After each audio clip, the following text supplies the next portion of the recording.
All right.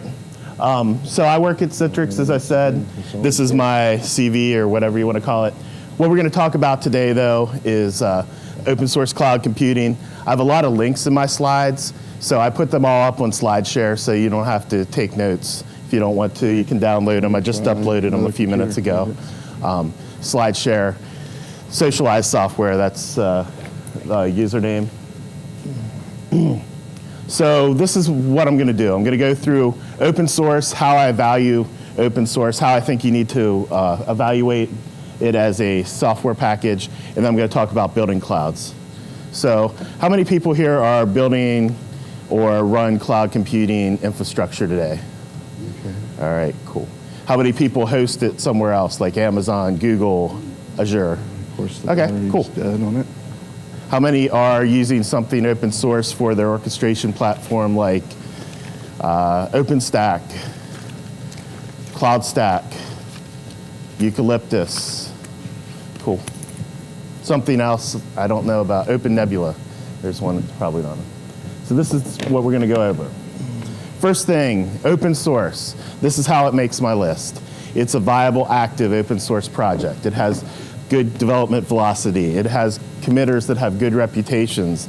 It's user-driven or it's vendor-driven, and those users either are solving a real problem or those vendors have enough gas in the tank to actually build a product and bring it to market. What's the Wi-Fi?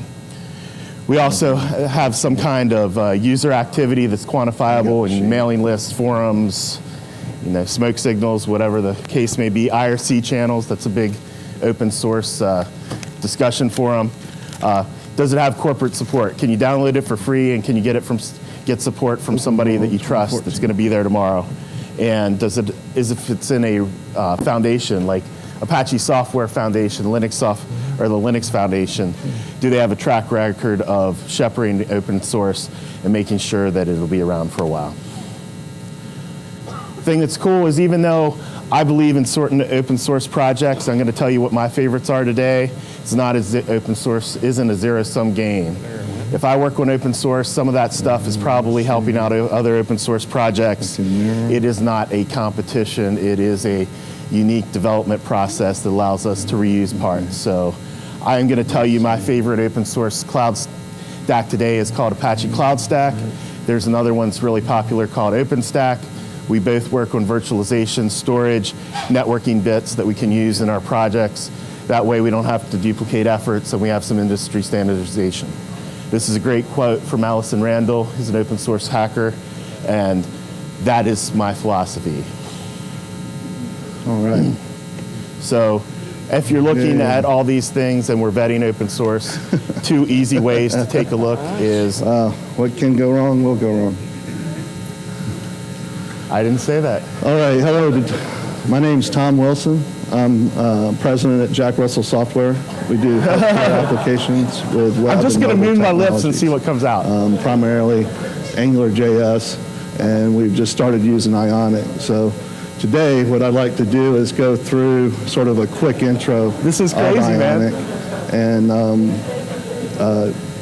try to I hope do there's a like demo. 60 people next door that just but I don't know. I might have to show a demo afterwards if anyone is interested, because my computer with the demo is not connected to the monitor. So, but anyway, we're here to talk about Ionic. It is a hybrid mobile application framework. It's basically an alternative for web developers that are very familiar with web technology to build native applications or compile to native applications.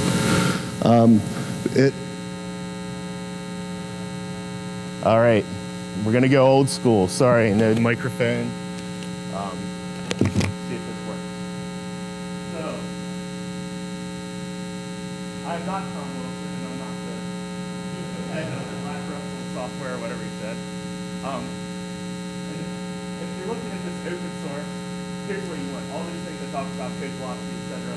There's a really good, easy way to go check out most of them. OpenHub.net is a site for Black Duck software, and they have quantification of code velocity, developers, etc. Good place to start. A lot of projects I'm going to talk about have their own. So the guy from next door was typing in here. So, all right. I'm sorry, man. I'll be glad to.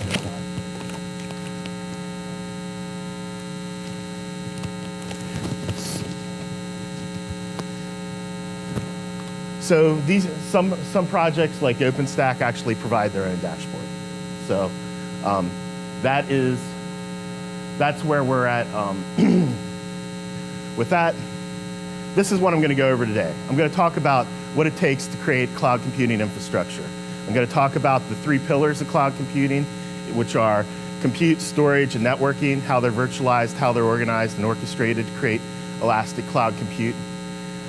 I'm going to talk about platform as a service, and I'm going to talk about some of the tools that actually can be used to manage this so that you can keep up with web scale cloud computing infrastructure. So this is how people like Zynga and Facebook and Twitter manage their infrastructure. Some of their philosophies of DevOps and automation are, I'm going to touch on that. We only have 20 minutes, so I'm going to do this really, really fast. Hopefully we can get through it, and we'll have all the links, so hang on. First thing, virtualization. Old days, servers, individual servers. Eventually we broke them up into virtual machines running on those servers using something called a hypervisor. We're using VMware, Zen hypervisor. Today you may use KVM under Linux. There's a movement called containers. Anybody here ever use BSD jails or Solaris zones? And now the new thing that's hot and everybody's talking about is containers on Linux. We'll talk about Docker in a little while because everybody's talking about Docker. Then you have the proprietary VMware, Microsoft, Oracle VM. That's taking your servers, providing compute virtualization. It is pretty much mainstream now. Here's sort of the breakdown on that. We've got these hardware machines, we have physical machines, they're broken up by a type 1 hypervisor that goes the whole way down to the metal, creates complete isolation and hardware virtualization so that those virtual machines can share resources across that hardware. You can move them back and forth against different machines. Type 1 hypervisors or VMwares and Hyper-V. Type 2 hypervisors doesn't always go the whole way down to the bare metal. It actually runs in user space. Things like KVM, VirtualBox, they are a little less isolated. Theoretically, they're less, because of that isolation, there's could be less security. I don't have a good example of that. That is the theory. The third example of virtualization, what's really interesting these days is containers. Containers are actually running with individual namespace in user space, and they actually provide virtualization for apps. So we're going to talk a little bit about Docker in a little while, so I put Docker on there. You don't need Docker to use containers. Docker is just a very interesting tool and packaging mechanism for containers. So here's the thing that's great. We have this ability to virtualize hardware, get better density, create isolation, blah, blah, blah, blah, blah. Problem is that based on different technologies, hardware, cloud types, you can't move those virtualization across platforms very easily. So, for example, VMware has certain file formats, and you can't move that directly to Amazon, or maybe you can now, but VDMK is the file format for VMware. Zen has a different file format. Hyper-V has a different file format. You can't boot a Hyper-V image in VMware. You can't boot a VMware image in Google Compute Engine. All these things make it hard to move things around. So there's tons and tons of reasons why that's a problem. There is an interesting movement now called containerism. So basically what it is a way to package up an application so it's portable across different hardware, different operating systems, well, as long as they're all Linux, and different clouds. So you take this application and it packages up with all the processes and all the the utilities it needs. You can do it on your laptop. You can move it to Amazon. You can move it from Amazon to Google. It's very cool. It's very hip. All the cool kids are doing it, et cetera. The reason why it's interesting is people that have things at very large scale are getting away from all of those portability problems I just touched on. That's one way to solve the problem. The other way to solve the problem of portability across different clouds and different architectures is continuous integration.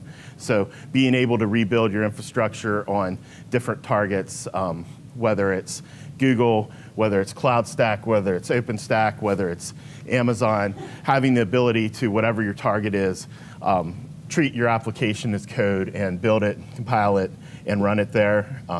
There's a great resource on this called Continuous Delivery by Jez Humble. Jez is a sort of DevOps pro and exceptionally smart guy. And they actually have an open source project called ThoughtWorks Go that is actually a continuous integration and delivery system. But the idea is you have an application, build it, test it, deploy it, and based on where you're deploying it on, you've written in the logic so it can build it, tear it down, build it somewhere else. Okay. So we're going to talk specifically about containers now. We're going to talk specifically about Docker.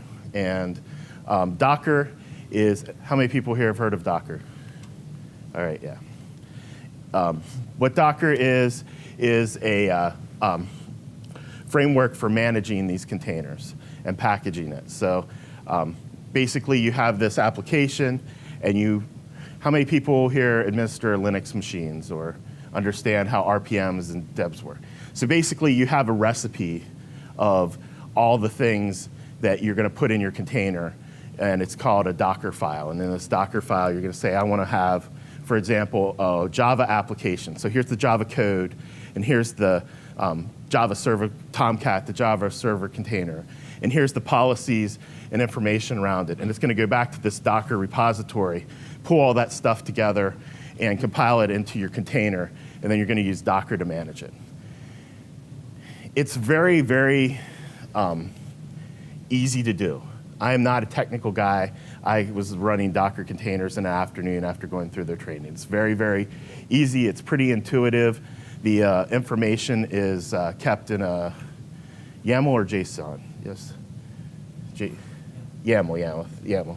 So it's kept in, it's written out in YAML. It's very human readable. It's pretty easy to learn, and it allows you to pull all of those information into this container. So I can have my Docker shell running on my system and pull a Docker image into there and run that container.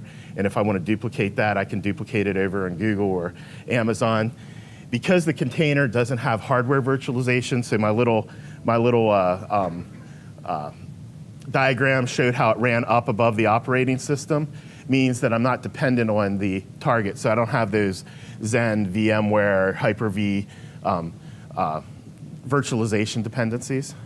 This is why it's cool. And I said right here, this is an older slide, I say open source LXC packaging error.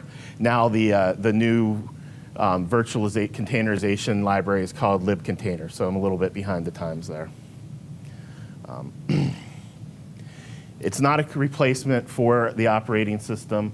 It is simply a set of process management, namespace, et cetera, to actually run these containers. The reason they call it Docker is the shipping container metaphor. So because it moves across just like a shipping container. You can put it on a big ship, you can pull it off, put it on a tractor trailer or a train, you can move it around, it's easy to move around. That's why it's called Docker. There are a lot of sub-projects out there that have these ship names, so if you see these weird like captains and helmsmen and stuff like that, it's because of this shipping container metaphor. The other thing that's interesting about Docker is there's a huge ecosystem growing around it. So not only is Docker packaging, but you have all these other sub-projects that are making Docker more useful. We have this thing called Kubernetes, which is Greek for shipmaster. I think that's that guy's Master Chief from Halo or something like that, server chief. And anyhow, what Kubernetes is it's a scheduler that allows you to run it on top of a cloud infrastructure, and then it actually allocates, gives your, it schedules where you're going to run your containers and distributes it. So it's a scheduler for containers. It's developed by Google. Really interesting project, but it makes it really easy for you to manage a container instance or an instance of containers across disparate infrastructure. And there's a ton of other things that are coming out right now. There's Fig, Flynn, Project Atomic. So Red Hat has a Project Atomic around containers. Weave is a Docker networking. Last week, some friends of mine launched this company called Socket Plane. They're going to they have a Docker networking solution they're coming out with. If you look on GitHub, there's 13,000 projects out there that are mention Docker. So it's very, very interesting. If you go back to my initial vetting of open source projects, you'll notice one of the things I said, active user community. This has active user and developer community and an ecosystem. So before I start talking about building this cloud stuff, I'm going to put forth my assertion. Right now and I came from a company called Cloud.com. We were going to build a software package that looked like Amazon. It's now at Citrix. Citrix sponsors it. It's called Apache Cloud Stack. What I didn't realize is this is my competition I'm up against. So collectively, that's almost $1 trillion worth of company effort behind Amazon, Microsoft Azure, Google Cloud Platform. I think that there's going to be a public cloud, and I think there's going to be somebody else running your infrastructure. I think there's going to be a private cloud, but I think it's a sucker's bet to try and duplicate all the functionality of Amazon, Microsoft, and Google. I think what we're going to build is what I call a minimum viable cloud. So this gives us the ability to have core features like are in Google, Amazon, and Azure, but not the breadth of features, because they have the smartest engineers, they have the economies of scale. We simply aren't going to have that in most companies. So these are the software I think that you can put together to create that minimum viable cloud. First one up, Apache Cloud Stack. Apache Cloud Stack was developed by Cloud.com. Cloud.com was acquired by Citrix. After we were acquired by Citrix, we put in the Apache Software Foundation, which is a reputable foundation where things like Tomcat and the Apache Web Server, et cetera, there, Hadoop. Good minimum viable cloud platform used by hundreds and hundreds of service providers, used by thousands and thousands of enterprises to deliver minimum viable cloud. Supports tons of different virtualization, has a nice, easy to use GUI, integrates with other stuff. Eucalyptus, same kind of minimum viable cloud. Their little hook is they try and keep Amazon EC2 compatibility. They were recently bought by HP. HP is also invested in a project called OpenStack, which a lot of us have heard about. The guy who ran Eucalyptus is sort of an open source legend. His name's Martin Mikos. He's the head of MySQL, really good guy. Really understands open source. Then there's OpenNebula. OpenNebula has been around for a while. They are another minimum viable cloud. They sort of have a it seems like the academics like that. They have a lot of universities that use OpenNebula. A lot of people that used to do HPC are now doing that on OpenNebula.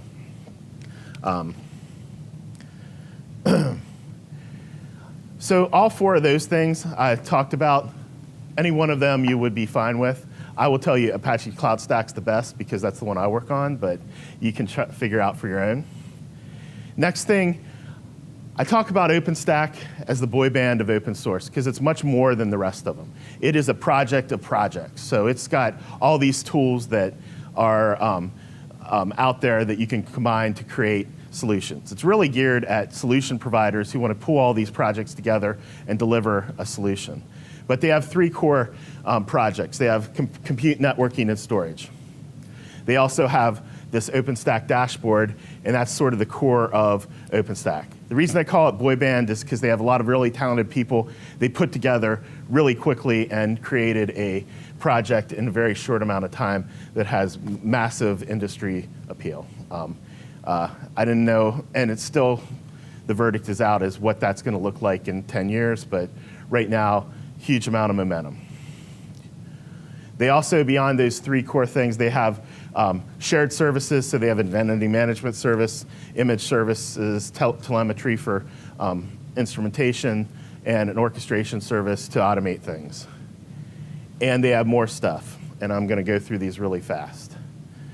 Bottom line is, if you're really, really smart and you have a lot of time, you can probably pull together an OpenStack cloud on your own. But if you want to look at some of these experts who are offering distributions of OpenStack to make it really consumable.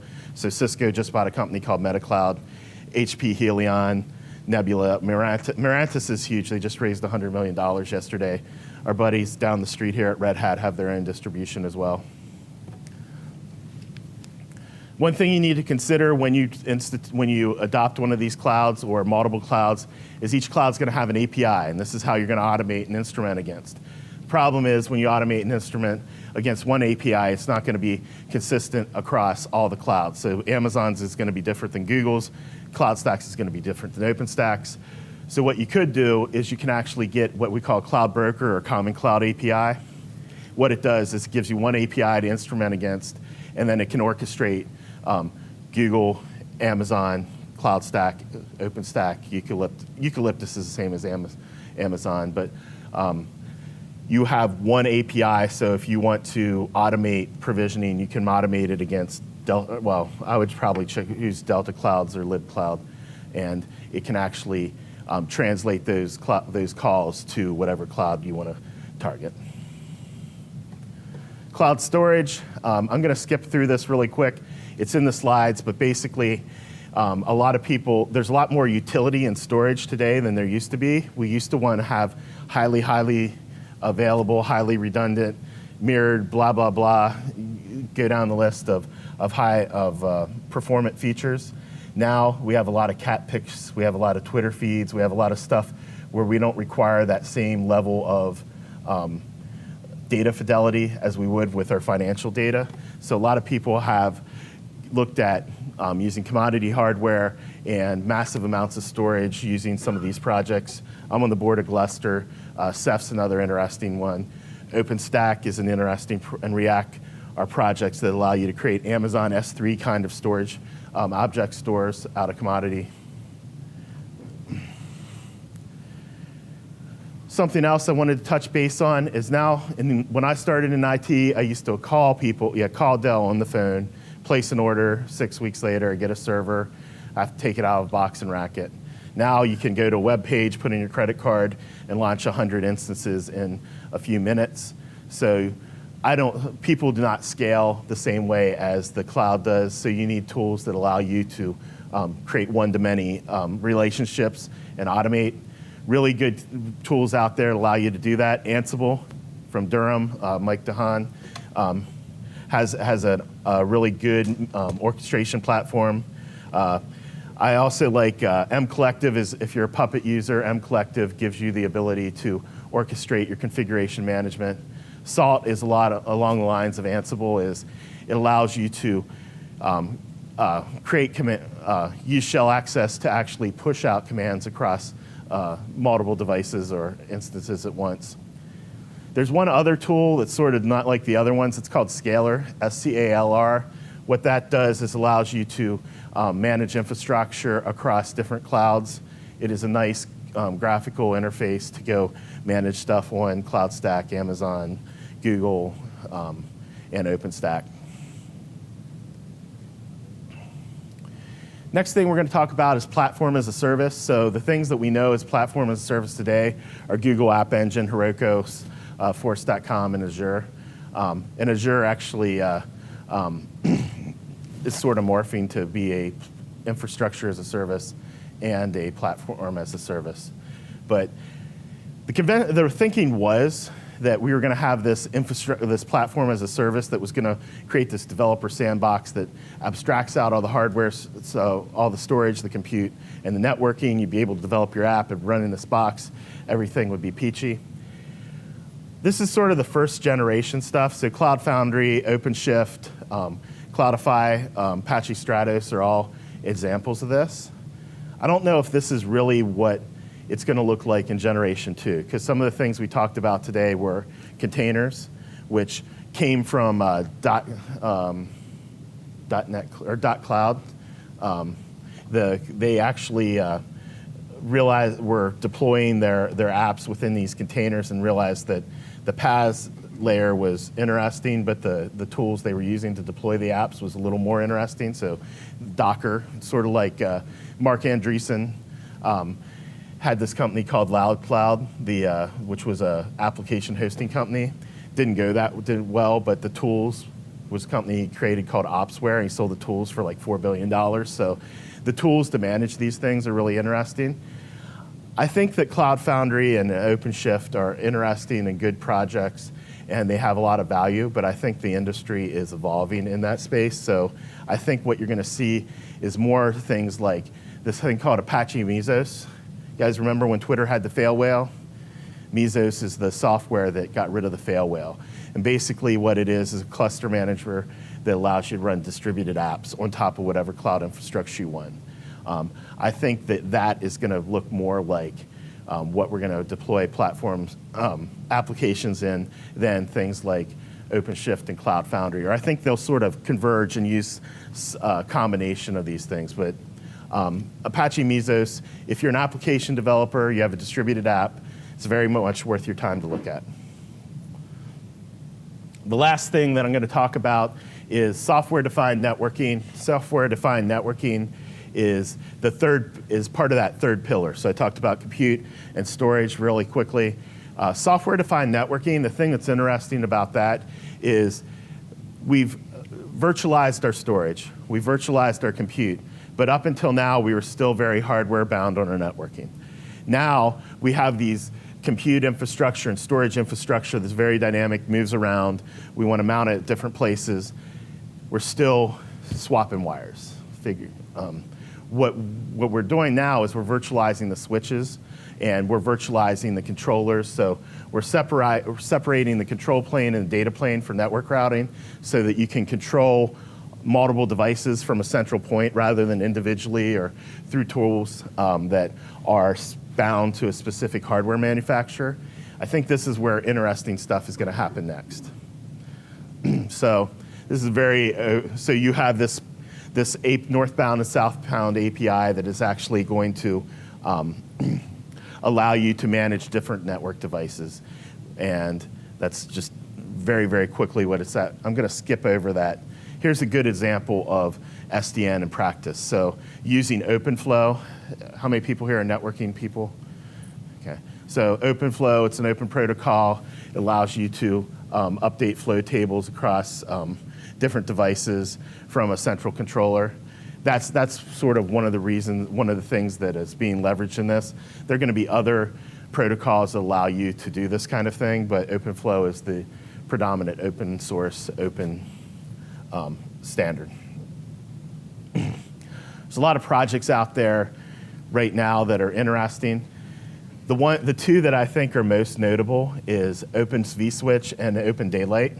So basically, when we started virtualizing servers, we started wanting to move those virtual machines across different device hosts, and we needed some flexibility and to handle the dynamic infrastructure. OpenVSwitch became essential for people like VMware and Zen to actually have networks that could handle this. The other project, and I simplified that to so quickly so you network guys can pester me afterwards.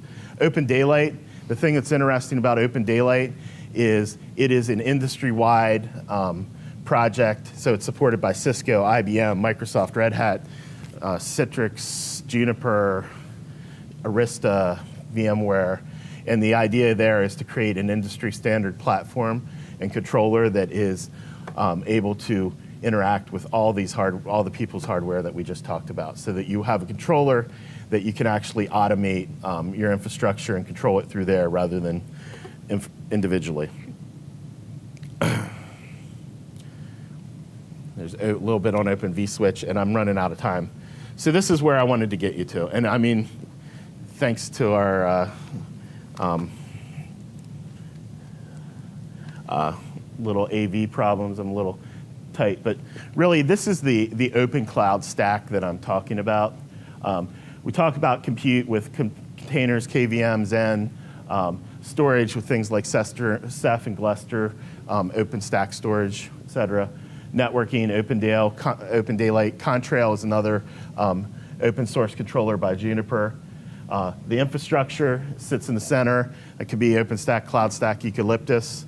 That sort of purple layer is sort of my trying to say it could look like that or it could look like a platform as a service. It may even look like both, but I think that space is evolving. And then on the right-hand side, I think you need tools that are developed so that you can handle this kind of scale. So we didn't even go into those, but in that link to that presentation, I have tons and tons of links of things I think that are worth looking at. And if I had 2 hours, I could give you 2 hours. If I had 10 hours, I could probably give you 10 hours. That would be really boring. But some tools that I think are really important that you look at is make sure you have configuration management. I think you have automation tools that allow you to handle this web scale. I think it's important to have monitoring. I used to work for a company called Xenos. We did open source monitoring. I think open source monitoring monitoring in general is hard. Now, if you change stuff around, you have ephemeral infrastructure that moves around every couple minutes. It's harder than it ever was before, but it's important. So I also think that open compute is an interesting trend. So open compute is this initiative to create open hardware reference architectures that you can eventually, you'll just put it up on Alibaba and say, hey, I want one of these servers that meets Open Compute Spec 101 or whatever, and you could get a rack or a pod or a networking switch that meets these standards. This is sort of being driven by people like Google and Amazon and Rackspace who want a standard form factor that they can plug into their data centers for massive scale. I think it also takes out a lot of the, like software is eating the world kind of. A lot of our infrastructure is more software bound than network bound, so we just want consistent network infrastructure, and that Open Compute project is well worth looking at. One final thought, if you don't want to build your own, there are a lot of tools, open source tools out there to use on top of the platforms that, the public cloud platforms. And one of the best repositories is Netflix. So they are one of the biggest consumers of Amazon Web Services, and they have a whole trove of tools that they use to manage their Amazon Web Services. And they're using it at massive scale, and they found things that they'd rather, the interfaces that Amazon provides are not the best for their needs, so they created their own. They put all their code out on GitHub, and now you can participate, use their tools, and contribute back to it. At the end of the day, they're probably going to develop what suits them, and it's a great recruiting tool for them, but it also provides a lot of resources for us who want to run infrastructure on Amazon. So that is my contact information. If you have any questions, comments, I'm very happy. You see I have a 919 number. I travel all over the world talking about open source. I live in the Triangle, so I got to actually not get on a plane this morning, which was amazingly cool to me. So if you are local and want to chat about open source over coffee, if I'm here, I'd love it. I have time, I guess, for a couple questions. Nobody's given me the hook, but questions, comments? Yeah. What do you think is going to take over in the hardware space for SDN, as far as you can still put some of that in the cloud, but you have to have some device to get back into your network? Yeah, I mean, it's so as far as SDN goes, I think people will be using those Quantus switches. They'll manage Quantus switches with virtualized controllers. Cisco will always be a player because Cisco is Cisco. But I think it's hard. I mean, this is the problem. All the network vendors make a lot of money off of hardware, so they'll keep doing that to the point where they know things are going to go bad, and at that point they're going to have to get more virtual. And I think Cisco actually did that with Insimy, and you see Juniper toe dipping with Contrail, and you see Arista actually is really interesting because basically that box is just a Linux server, but highly. Similar to what iOS is, or the Cisco client Yeah. So I think networking is going to be the slowest to adopt sort of cloud scale, but it's going to have the greatest impact when they do, because the server guys sort of had that sort of infrastructure as code mentality. The networking guys don't have that networking automation mentality because they've been hardware bound for so long. So I think that's the most, there's a lot of interesting stuff that will happen there. There's another question back there. Yeah. Yeah, I work for a consulting firm in the area, and currently we use Ansible to spin up our servers and do deployment, and we're interested in moving towards Docker. And we're not really sure what the solution is right now for running like multi-deployment. Yeah. So I have the idea that your Ansible, there's certain things Ansible will do and certain things Docker will do. Ansible like sort of goes into configuration management because you create your recipes and push them out. But I still think it depends what you're doing and whether or not you're rebuilding code or if you're managing it in production. If you're rebuilding your servers, I think you're going to be more leaning towards Docker, though there's still a role for Ansible. With Ansible, if you're really trying to maximize uptime, and keeping things in running all the time, you may be still more dependent on Ansible. But it's hard to say. I think they both can coexist. The thing is, Ansible's provisioning mechanism is a result of being able to do all sorts of command line things like call your Debian, your RPM, and call your package management, et cetera. But I do see a lot of people that are actually looking to manage their Docker repos with Ansible and then pushing everything out with Docker, if that makes sense. They're creating a tool chain where they're managing their Docker repo, their private repos with Ansible, and then updating everything with Docker that's in production. But I think we're getting close. One more question if you have any other. Yeah.